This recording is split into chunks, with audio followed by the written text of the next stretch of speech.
Hello, fellow traders. 'Tis I, the Rumpled One. It's Tuesday, January the 16th, the year 2018. Do you have a plan?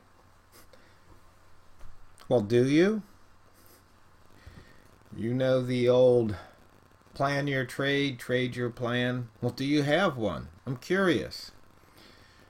Because I get a lot of questions from traders.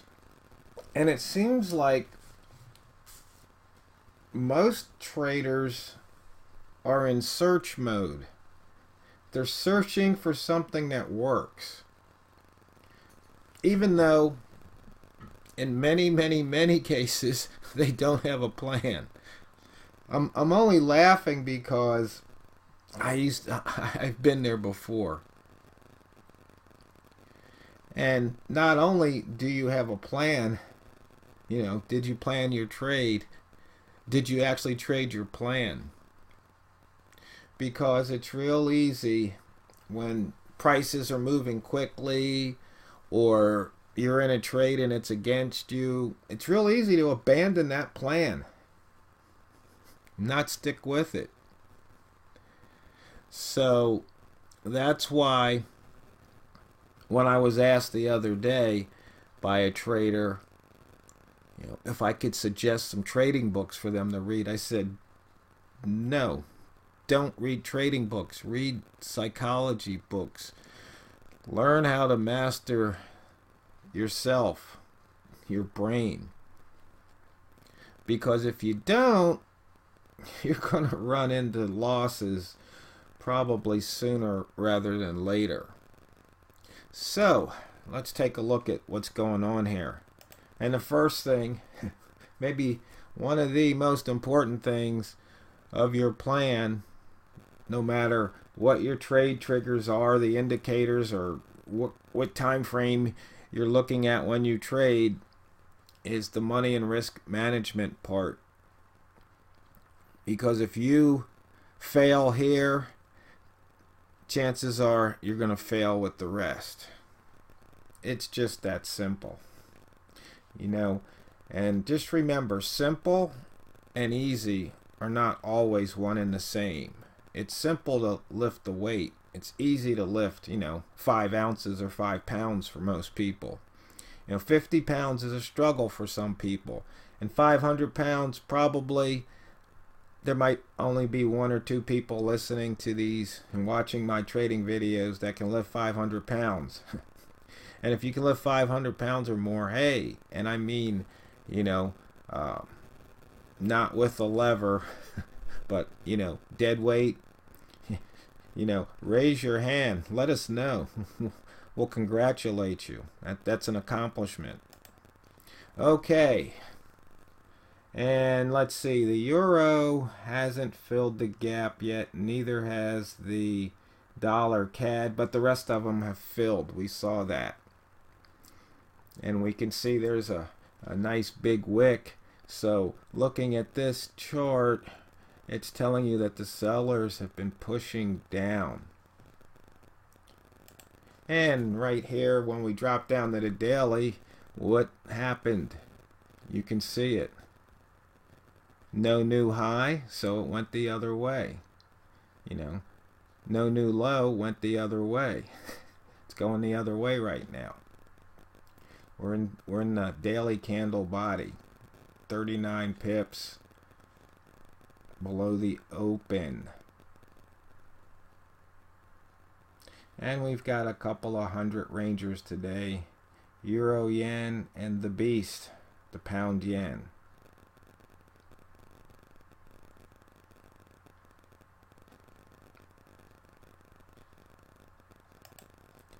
And looking at the buy zone right here, during that Australian session, you can see here, price, if you jumped in, it was backing up on you quickly. Here on the short, if you jumped in, it backed up on you. And the long here, went back coming into the Tokyo session there. I guess this is London. There was an opportunity right here. You see, it went past that. Now it came back the other way. And take your profit off the table. right here, you got this trigger. There must have been some news last night, I would imagine. Came here, started backing up. You can see right here, backed up past this point right there. What's that telling you? Take some profit. Once again, came up. It's coming back down. If you wanted to, you would have been going short on a green candle, but you could be looking at price action above the open. Maybe you even said, hey, it's not holding the open, I'll get short, and you would have been paid off again. Right here, you see, did it make a new low with this bar? No. Right here, you've got a turn trade, green, red. But with the size of that candle, that would have been a long wait. But you see here, it turned green, red. Right there was a trigger, right here at this point. And right here, you've got what? Red, green. Breaks the high, rat reversal trade, if you're so inclined. Speaking of rat reversal, here we go. You see it there. Once again, I'm on H1 because somebody was asking, saying that they keep getting stopped out. So you come up to the H1 or H4, and then you can see here, you only get the one trade. So here you get a red, green. So any entry here inside the green rat zone would have paid off.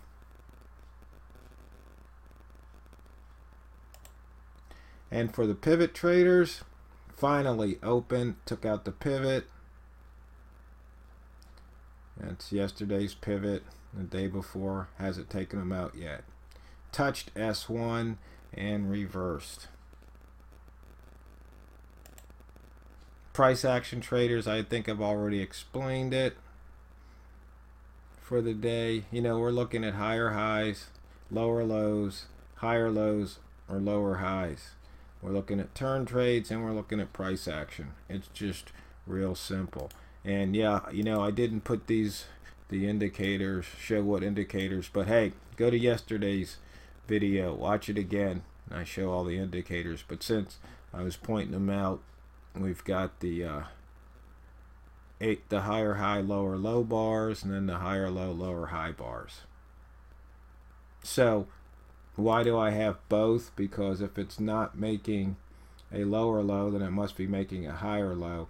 But you might want to know the count. That's why.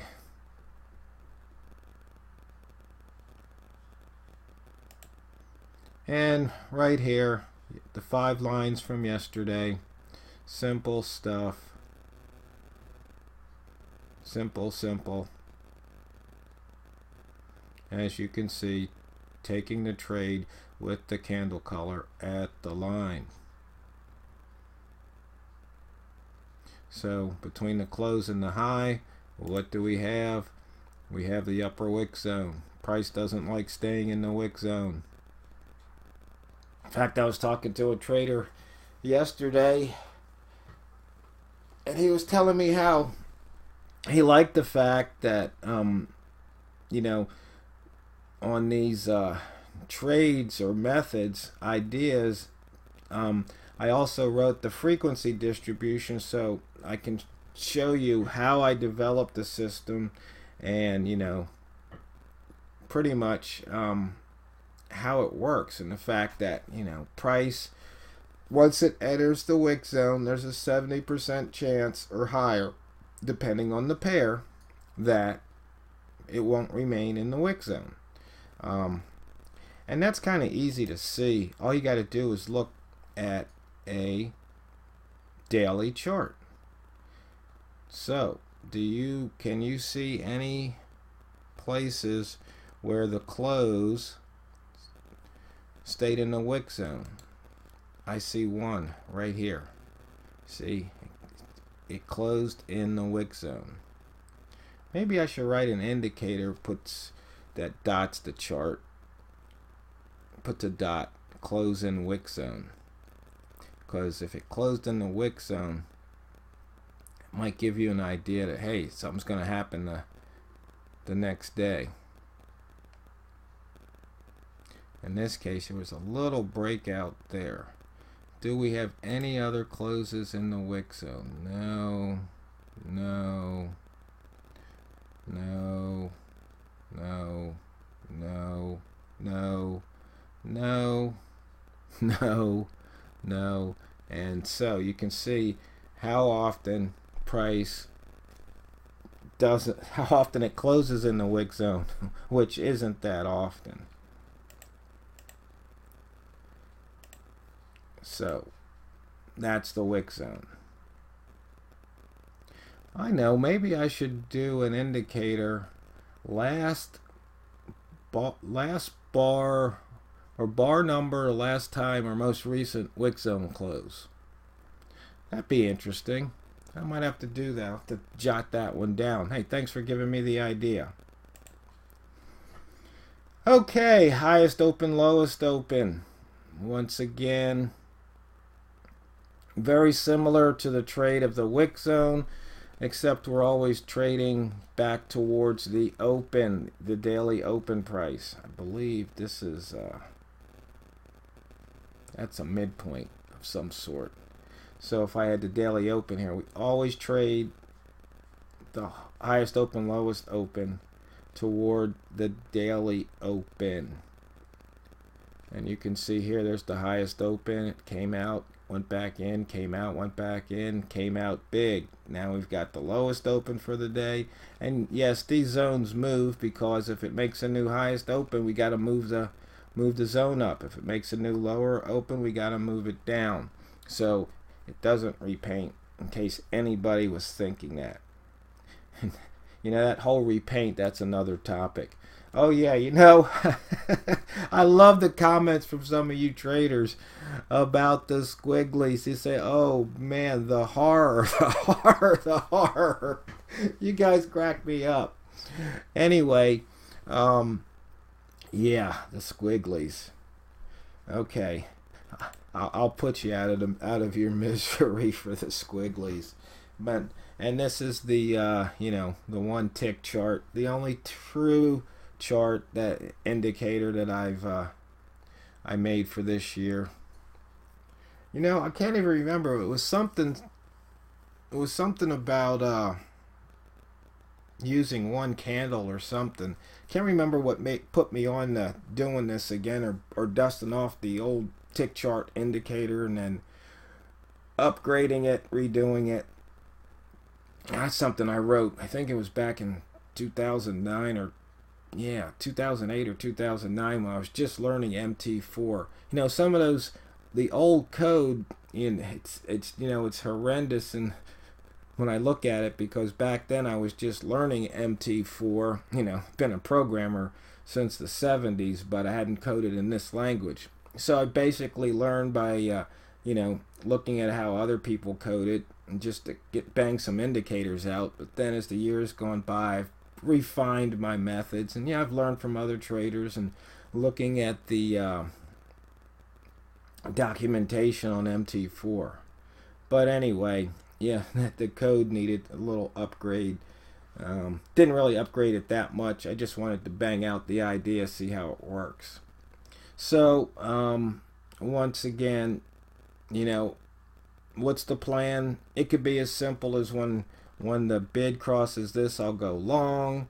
If the ask crosses this, I'll go short, and I'll just take, you know, a few pips or whatever I can get out of it. But if that's the plan, I have to stick to it, and I can't abandon it, and I have to stick to it for a while, like a month, because, you know, if you trade it a couple times and it didn't work out, that doesn't mean that you want to scrap it. So just remember, it's not what you trade, it's how you trade it. TheRumpledOne signing off to go drain the banks.